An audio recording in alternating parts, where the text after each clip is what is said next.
자, 이번 시간은 유망 기업을 발굴하고요. 투자 포인트도 알아보는 시간입니다.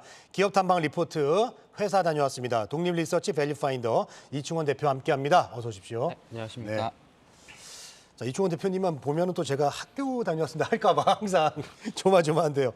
자, 오늘 직접 또 이렇게 다녀오신 기업도 소개를 해주시고요.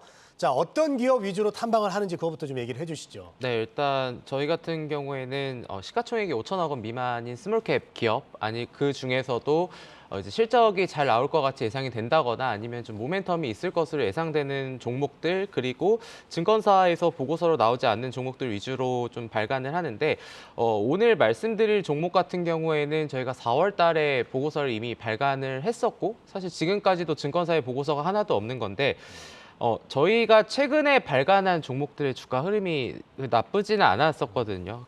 그런데 그렇지만 시장의 상황이나 그 섹터의 업황에 따라서 좀 잘 안 되는 경우들도 있어요. 근데 오늘 말씀드릴 종목 같은 경우에도 주가가 좀 많이 하락을 4월 달에 했었거든요. 그 이후로. 그래서 그런 부분들에 대해서 좀 업데이트를 좀 하도록 하겠습니다. 네. 자, 지난주에는 이제 강원 에너지 소개해 주셨고 오늘 소개해 주실 기업은 어떤 기업인가요? 네, 코아시아 옵틱스라는 종목인데요. 네. 좀 이제 생소하실 거라고 저는 생각을 합니다. 일단. 코아시아 옵틱스. 네, 시가총액도 이제 전일 종가로 한 610억 원 정도밖에 되지 않기 때문에, 그리고 증권사에서 보고서가 한 5년 동안 하나도 없었거든요. 그래서 좀 생소하실 수 있는 종목인데, 아까 말씀드렸던 것처럼 좀 잘 못 가는 종목들도 있는데, 그래도 기업 분석을 하는 사람으로서 어쨌든 주가가 하락을 했으면 왜 하락을 했는지에 대해서 업데이트를 해야 되는 것도 또 하나의 이제 책임이라고 생각을 해서 오늘 좀 자세하게 말씀드리도록 하겠습니다. 네네네네. 자, 일단 2분기는 흑자 전환 달성을 했고요. 뭐 이런 이야기들이 있네요. 또 자, 갤럭시에 관련돼서 또 카메라용 모듈 공급도 만들고, 이 회사 소개를 좀 더 자세히 좀 부탁드릴까요? 네, 일단은 회사를 보면은 네. 휴대폰에 들어가는 렌즈 모듈을 이제 렌즈나 아니면 모듈을 만드는 회사인데요. 네네. 일단 모 회사로는 이제 코아시아라는 회사가 있는데, 이 회사는 거기에 이제 계열사인 코아시아 옵틱스라고 좀 보시면 될 것 같습니다. 네. 기존에는 이제 렌즈 쪽으로만 많이 집중을 하다가 이제 최근에는 이제 모듈 쪽까지 강화를 하고 있는 그런 상황이다라고 좀 보시면 좋을 것 같고, 일단은 보고서 이후에 좀 전환사채 물량이 좀 나오면서 주가가 계속해서 하락을 했었고, 아까 업황이 좀 악화됐었다라고 말씀을 드렸었는데, 뒤에서 자세하게 말씀을 드리겠지만, 이제 러시아 우크라이나 이슈로 인해서 결국은 전 세계가 또 인플레이션과 금리 인상이 됐잖아요. 그러다 네네. 보니까 이런 좀 렌즈 수요, 전방 산업의 수요가 좀 많이 생각보다 악화가 됐었기 때문인데, 어쨌든 아까 말씀드린 이런 전환사채 발행을 통해서 지배 구조를 개편을 이제 완료를 했고요. 그거에 따라서 이제 사업의 효율성이 점차 높아질 것 같다라는 부분 말씀드리도록 하겠습니다. 네. 자, 삼성 Z 폴드 카메라 모듈 공급, 그리고 자, A53 이 후면 카메라 사업에 진출한다고 하셨는데 이게 뭡니까 이게?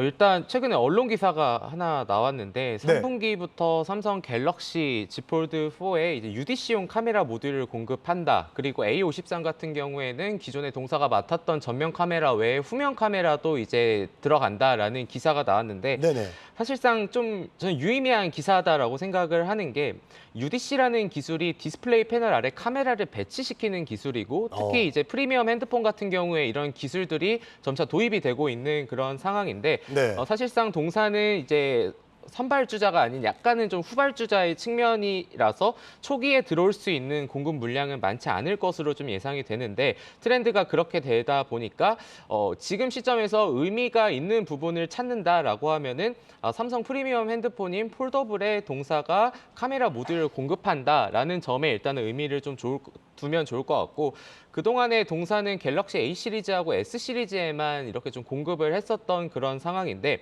그리고 이제 카메라 쪽을 공부를 많이 하시는 분들은 아시겠지만 전면 카메라보다는 후면 카메라가 수익성이 훨씬 더 좋다고 알려져 있거든요. 그러다 보니까 동사가 그동안에 많은 평가를 받지 못했던 게 또 전면 카메라에 좀 집중이 되어 있었던 부분인데, 이번에 삼성 갤럭시 폴드뿐만이 아니라 이렇게 후면 카메라에도 좀 수익성 개선이 좀 기대가 되는 부분이라는 점 이렇게 좀 보시면 좋을 것 같고, 네. 그리고 이렇게 아까 사업 지배 구조를 개편했다라고 말씀을 드렸었는데, 네네. 그러니까 렌즈하고 모듈을 이제 수직으로 이제 계열화를 딱 만들었다라고 보시면 될 것 같아요. 그래서 근데 이런 부분들이 올해보다는 실적으로 반영되는 거는 내년쯤으로 좀 보시면 좋을 것 같다, 이렇게 좀 말씀드리도록 하겠습니다. 원가가 조금 절감이 되는 거죠, 그러면?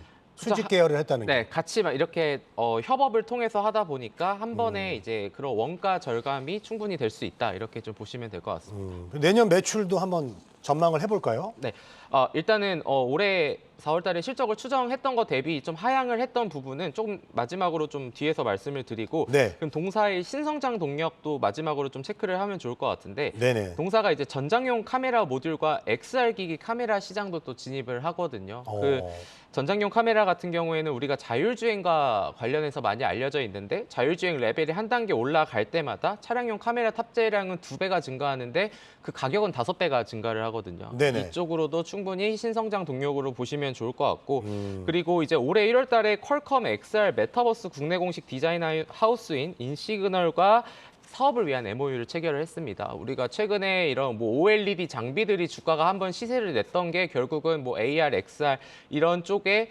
기대감이 많이 나왔기 때문이죠. 오큘러스에 대한 이런 기대감들. 이래서 이제 코아시아 옵틱스도 그거와 관련돼서는 충분히 사업 연관성은 있다. 이렇게 좀 정리하겠습니다. 자, 카메라 모듈 시장은 어떻습니까? 앞으로 좀 전망이. 전망은 중장기적으로는 점차 나아지는 그림으로 될 것 같은데, 올해 4월 달에 보고서를 냈을 때 사실 목표 주가가 3,620원이었는데 이번에 2,200원으로 하향을 했던 이유는 전방 산업의 수요 감소가 되는데, 이게 또 렌즈 사업이 있고 모듈 사업이 있는데, 렌즈 사업 같은 경우에는 가동률에 따라서 실적 영향을 정말 드라마틱하게 받는 또 업황이거든요. 그러니까 네. 안 좋게 되면 정말 안 좋게 되고 좋게 되면 정말 좋게 되는데, 약간 예상치와 다르게 업황이 그렇게 빠르게 안 좋아졌었던 부분인데, 가동률이 감소를 하게 되면은 비용들이 발생을 하겠죠. 돌아가야 될 게 안 그런 비용적인 측면도 있고, 판매 가격이 하락이 되는데 거기에서 이제 가격이 서로 올리는 게 아니라 서로 낮춰서 어떻게든 이거를 팔겠다. 라는 경쟁이 붙다 보니까 매출액도 생각보다 감소를 하지 못하고 이런 수익성도 더 하락하는 이런 이유들이 있는데, 네.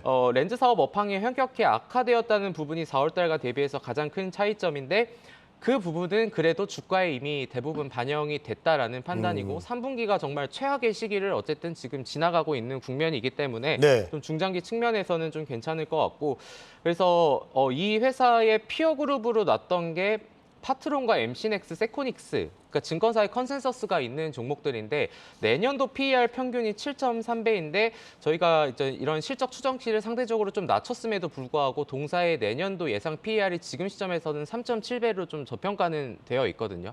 근데 또 요즘 시장에서 반도체 뭐 SK하이닉스가 또 줄인다며, 그러고 3.7배가 또 요즘엔 저평가야, 또 이런 얘기들도 나오고 있긴 하지만 어쨌든 피어 그룹 대비해서는 지금 이제 PER 측면에서는 좀 저평가가 되어 있다라는 부분이니까 중장기 측면으로 한번 좀 살펴보시면 좋을 것 같습니다. 오늘 보고서를 내셨죠? 네.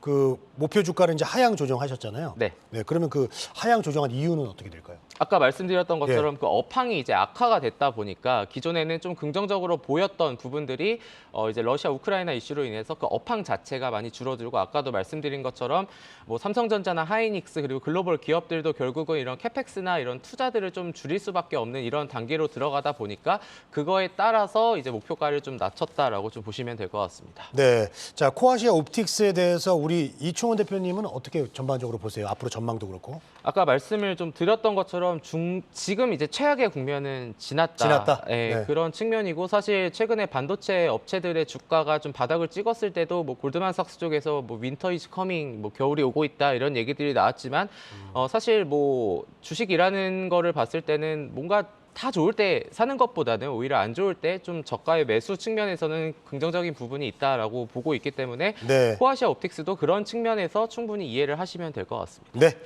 자, 오늘 회사 다녀왔습니다. 코아시아 옵틱스에 대해서 알아봤습니다.